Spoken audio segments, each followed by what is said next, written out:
بسم الله الرحمن الرحيم. السلام عليكم ورحمة الله تعالى وبركاته. كلنتي وعنا ونشان داوديال meel kastoo aad joogtaan mar kale ku soo dhawaada channelka Daljir Media oo ugu barateen warar dhexdhexaad markaasna xaqiiqada ku saleysan.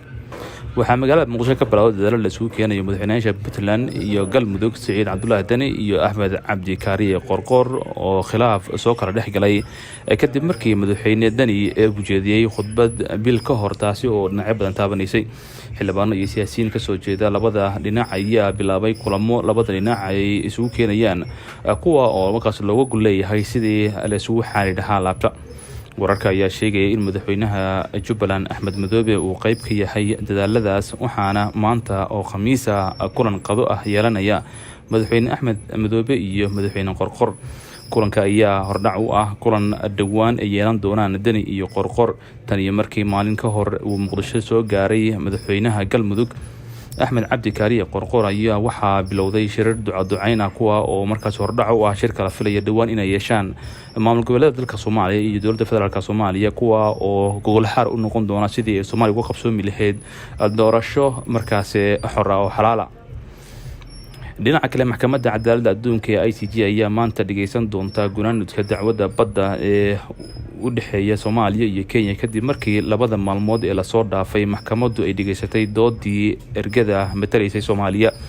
Ra'iisul Wasaare Ku-xigeenka Soomaaliya Mahdi Maxamed Guuled Qadar ayaa sheegay in maanta maxkamadda ay dhageysan doonto gunaanudka dacwadda badda kadib markii ay go'aansatay in ay dacwaddaasi soo gabagabayso. Kenya ayaa sababta ay uga baaqsatay maxkamaddaasi ku sheegtay in cudurka safmareenka coronavirus uu si weyn uga sii baahay dunida markaasina aysan suurtagal u ahayn inay si toos ah uga soo muuqdaan maxkamadda horteeda.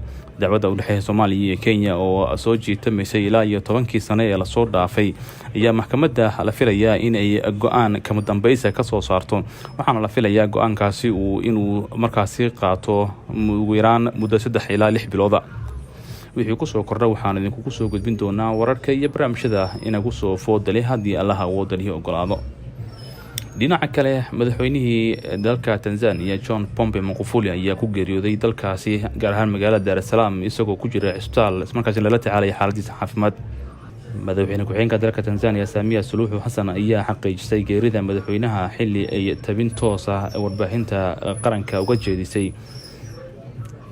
madaxweyne ku-xigeenka dalkaasi Tanzania ayaa waxa ay sheegtay in Mr. Magufuli uu geeriyooday xanuun dhinaca wadnaha oo muddadii 6 maalmood ee ugu dambeysay isbitaal ugu jiifay. waxa ay inta ku dartay madaxweyne John Pombe Magufuli uu geeriyooday xanuun dhinaca wadnaha oo ku geeriyooday isbitaalka loo yaqaan Mzena ee ku yaala magaalada caasimadda ah ee Dar es Salaam isaga oo xaaladiisa caafimaad aad loola dadaalayo. madaxweynaha ayaa xanuunsanaa 14 bishan March kadib waxaa la dhigay isbitaal uu markaasi haatan ku geeriyooday iyada oo da'diisu ay tahay 61 sano jir.